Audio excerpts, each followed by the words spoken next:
Hi, good evening. This is The Conversation with PFlow, and I'm excited to be here with you tonight. Let me start with this. A few weeks ago, we talked about specific skill sets that you needed for you to be able to thrive in your career. And we talked about where, when you started out your career, there were certain things an organization was looking out for you. As you got to middle management, the expectations were different. Nobody cared much about your technical skills as much as they cared about your ability to be able to train and develop other people. And then when you got to executive management, the expectations were also completely different. An executive management level, it was a matter of relationships. Who do you know? How are you able to drive strategy? How are you able to build relationships with people that will be, beneficial to your business?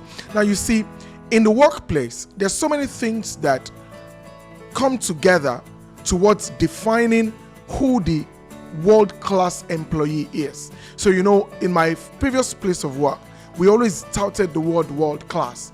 It became a cliche, but the reality is that it was something fundamental in the way the owner of the business envisioned how other people saw the business.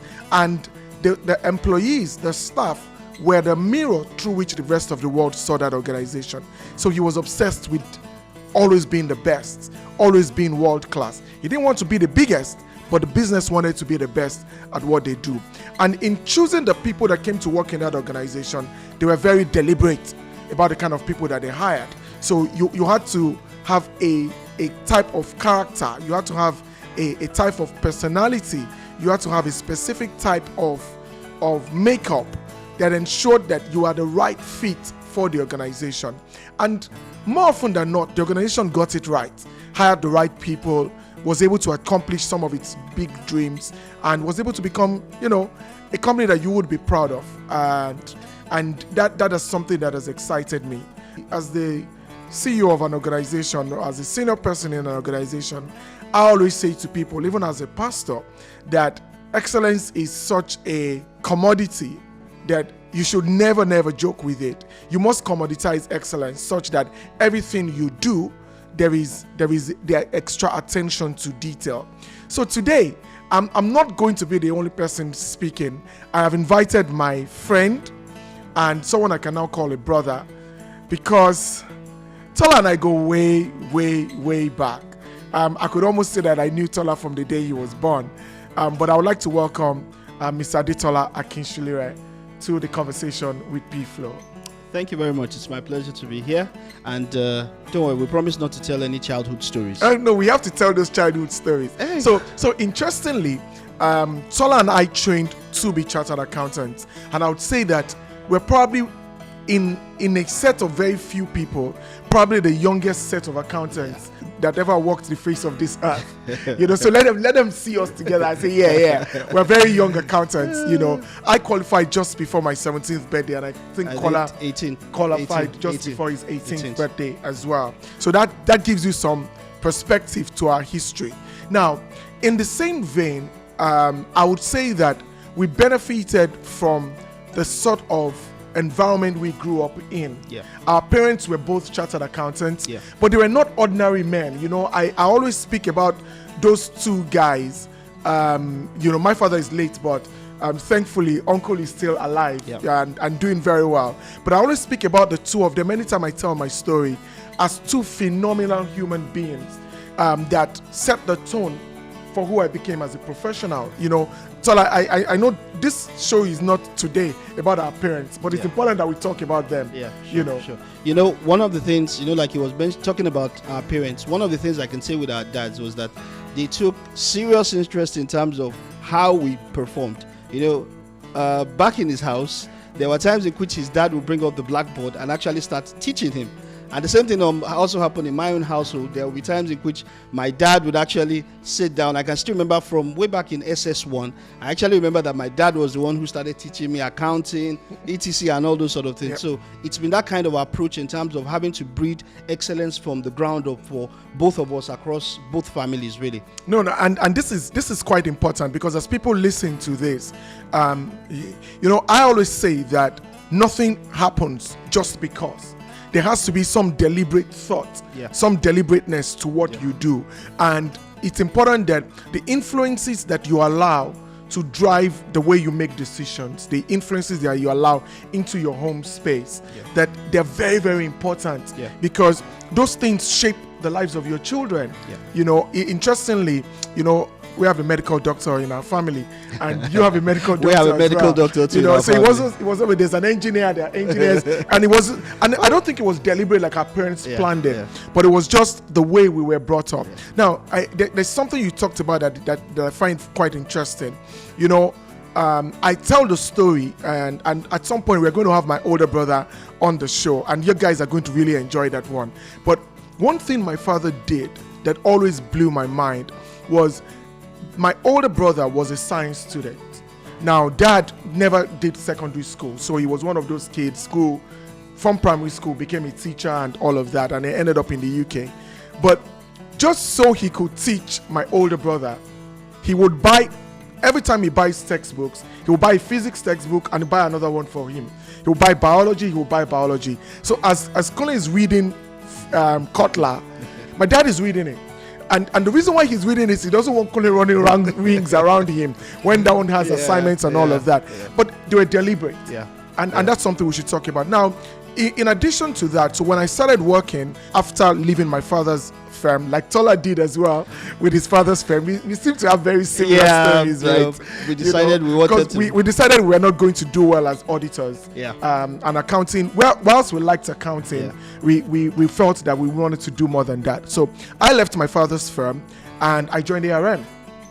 And I recall that when you graduated from school as well. Yes, I left my father's firm too. I joined ARM. And he joined me in ARM. You know, I remember we were trying to find someone to hire in ARM in the accounts unit. And I just dropped Tola's CV. And the rest, they say, is history. Anyways, Tola joined the firm. And, you know, the first thing he struggled with was not calling me Uncle Femi.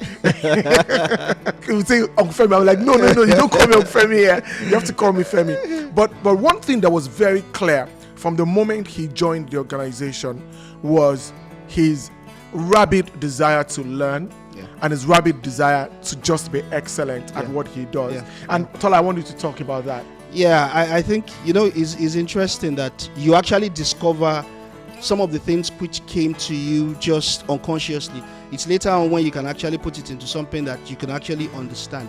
I think really for me, there were three things that I had going for me. Well, number one, I had the personal skills in terms of I had some personal things that drove my sense of personal drive to learn. And then what I now had to build on was try to grow my technical skills, on the job skills. So I would say those were sort of the foundation that sort of helped me to. And I think the most important thing was the job was the kind of job that I didn't mind doing. I think when you find a job that you don't mind doing. Interestingly, I was having a conversation with someone on Saturday. She's doing her NYC and she's having a bit of problem in terms of what she wants to do. So I told her, why don't we start with this? Tell me what you don't want to do. So if you can start with what you don't want to do and you don't do what you don't want to do, it's likely from doing other things that you think you're okay with. You discover yourself. You discover yourself and you'll be able to excel. And I think that was one of the first things that helped me in terms of being able to grow myself on the job. I found the job that I did not find boring. I found interesting. Literally, let me tell you what it is. They threw me into a software to be working on the software that nobody gave me training on. And I literally had to train myself. And it was like an adventure. I love that sense of adventure, trying to discover how I could find my way and navigate my way through the software. So I remember that particular software because I was responsible for choosing it. You know, going to South Africa, dealing with a team and setting it up. But I was lucky enough that just after the setup, they moved me from the unit, you know, and I was like, praise God, you know, but I still had to use it because as a portfolio manager, you had to enter your deals in it and all of that. But you see, this is quite important, you know, because as young people listen to this show, some people are trying to discover themselves, discover the right careers for themselves. A few shows ago, I said to you that they told you when you were growing up that follow your passion, and I said it's a lie. They lied to you about following your passion. What you should actually do is find the thing that you enjoy doing, the thing that you have the skills to do. I love music. Music is my passion, but You know, when I was younger, my voice was much better. If you asked me to sing now, you know, someone was going to ask me if I was drunk. You know, I would still be able to hold a key, but my voice is not going to be great. So the truth is that it's important that you find that part of you that is able to bring your skills to bear in an excellent way. So that's very important. It's not just, oh, let me you can't be an average footballer and play in the Premiership. Maybe if you're English, maybe you might be able to pass it. But as a foreigner, you can't be an average footballer and come and play in the Premiership. They'll get rid of you very quickly. So it's about finding that thing that you're good at, that you also can enjoy. So I like the advice you gave to that lady, which is, let's know what you don't want to do. Yeah, exactly. Because when we start with what you don't want to do, that leaves us with a blank piece of paper. We know that there can be a lot of things that we can put in there. So this is quite important for everyone who's listening. Find yourself before you find a job. Yeah, and then one other thing I'd like to add to it is, you know, in trying to choose a job, there's what I would always call your unique ability. Your unique ability. There's a different way in which you see things. There's a different way in which you evaluate things. Okay, let me use myself as an example. I'm a bit of a strategic thinker. From the word get-go, I always like to, when you tell me that you want us to go from point A to point B, I always want to think to you, okay, what are the steps I need to take to get from point A to point B? That's the way I'm always thinking. And so I found out that I've excelled in roles that allow me that opportunity of, okay, you just give me a job. Okay, I want us to get from point A to point B. And then I do the rest of the job of trying to think through how we're going to do the step. I don't want you to start telling me, okay, to get to point A to point B, you have to do this, you have to do this. That's not the kind of job that is going to flow with me. I'll get bored if every single time you're telling me I have to do step by step. I'm the kind of guy that just tell me you want me to move from point A to point B and leave how I'm going to get to point B entirely up to me. So that's my unique ability, and you need to find your own unique ability. Once you find it, then it becomes a lot easier in terms of how you show yourself as that excellent professional in your career.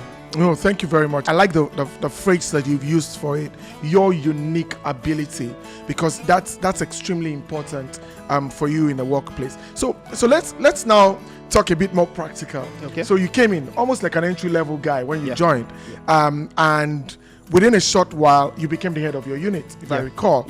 You know, and I think I left the organization around 2006 thereabout. By the time I was leaving, you were head of fund accounts. More or less. You know, and so the question for you is, as you became head of fund accounts, did the organization expect you to do exactly the same things you were doing when you were just a foot soldier? As it would turn out, a couple of reasons why I was even skipped for promotions at some point in time was the mismatch in our understanding of what it is I was supposed to be doing. So, you know, it had gotten to a point whereby, okay, I had become the team leader, and there was a general assumption within the organization that, look, at this point in time, you need to start breeding leaders. And so, of course, when they give you your performance objectives were really clear. I would deliver performance objectives and be like, hey, I'm not getting a promotion, but I'm delivering my performance objectives. And I literally had to go and speak with the top honko then, and I told him that, look, hey, what's the reason why? And it was like, look, eventually after a lot of problems, we now got to the bottom line that, look, you are at the stage whereby we expect you to be developing leaders. Well, actually, it turns out I'd actually been developing leaders. The only problem was that they had been moving the leaders to different. So, for example, I developed a leader and they moved him to another subsidiary. So it became a case of, by the time I sat down with them, I'm like, hey, I've actually developed people and people have evolved and moved. It was like, oh, okay, sorry, our expectation. But the point I'm making here is this. At the stage at which I was in the organization, the desire for the organization was that, look, you're good at your job. You're good at delivering results. Yes. Now we want you to build people who can actually do the same thing.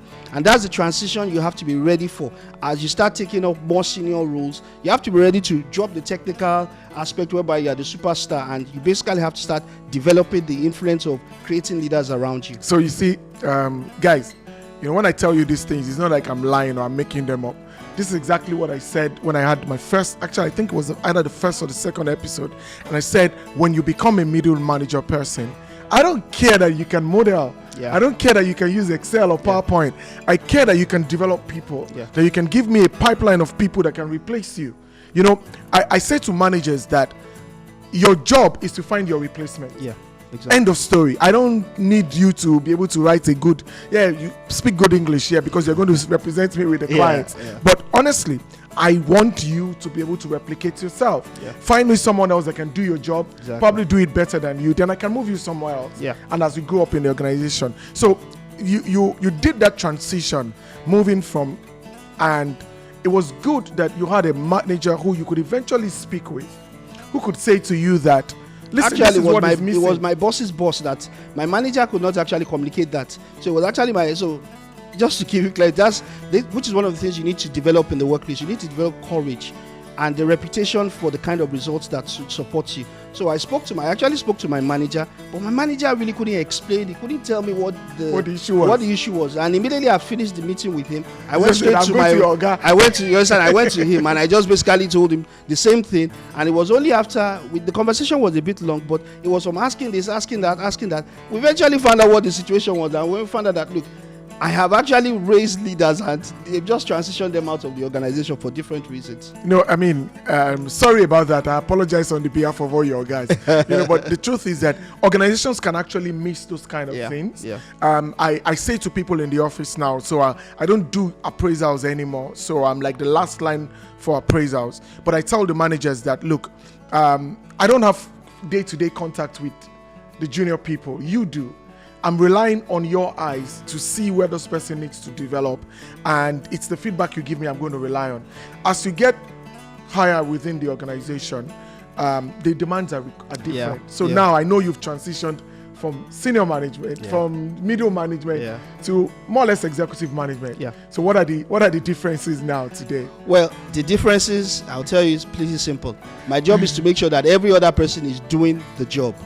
Because really, at this particular stage, I need to be more involved in strategic thinking. I need to be forward thinking in terms of what direction the business should be going. So if I now start involving myself in actually doing execution, it basically reduces my effectiveness. I need to, one of the things I like to create pockets of thinking time for myself, where I try to envision what the future is in terms of, look, the people that are under me, how can I raise the game for them? I really, really want them to do so. Really, at the stage at which I am in, I am more thinking in terms of which direction the business can go for the future, how we can actually be more effective in delivering on whatever strategies that we've designed as an organization. So I'm far removed from doing anything on the day-to-day. Again, they always say that when you get to the top, you're busier. The truth is that you're not busy doing work. You're busy creating and thinking of strategy. Now let's talk about something before we round off. I know that part of your growth has meant you working outside of Nigeria. And by the way, Tola has a book that he's written. A picture of the book is showing on the screen now. You need to find that book and buy it. I started reading it a few days ago, and I'm like, okay, but the fact that you had to go into different cultures and work in different countries. Tell me about that experience and how your years, grinding prepared you for those days. I would say the first thing which you have to realize is that, look, the only way you can excel in a new country, number one, is you have to be good at your job. That's number one. And then you don't win respect. You don't win respect if you're not good. Good at your job. That's the first thing. You have to be good at your job. Then the next thing which you now have to layer on is this: you need to be good at helping other people to be good at their job. Look, especially if you are showing up as a foreigner. Look, once you're showing into any organization as a foreigner, there's always a perception about you, about your identity, about where you come from, etc. So number one, you build credibility by being good at your job. Then number two, you now build credibility by being good at helping others to be good at their job. At that particular point in time, what you do is you create an ecosystem around you of people who will be willing to support you, willing to believe that, okay, you actually bring value to the organization. Very, very much important. So those are the two quick things which I can just drop. In as much as we speak about it like, in another country, the reality is that in any job, literally, show up, bring in value. I always say to people that when you come to a new space, you don't announce yourself. Your work has to announce you. They must say, who's that guy? Because it's like I say in marriage, when you hear a man saying, I'm the man in this house, oh boy, you're no longer the man. There is nothing. There's nothing for us to discuss. If you are really the man, you don't need to tell anyone that you are the man. The courage, the what you bring to the table, the leadership that you provide means that they will follow you easily. So as you guys hear this and you digest it, look, I'm glad that Tola has been able to grace us with his presence. And there are a couple of nuggets that we've picked up from here.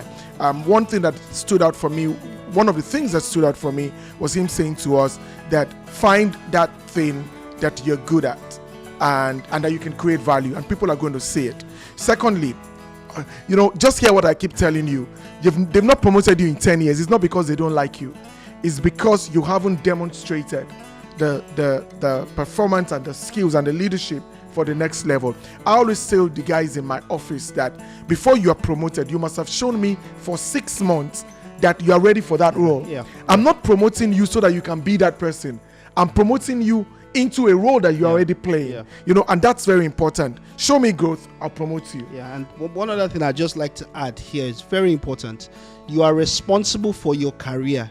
And because you are responsible for your career, if you have issues, you've been skipped for promotion, like, don't be grumbling under like just go to the people. And like I gave the example, I went to meet my boss. He didn't give me any convincing answer. I went to my boss's boss, and from going to my boss's boss, I found out what the issue was, and by the time I was able to address the issue, they actually made an exception for me.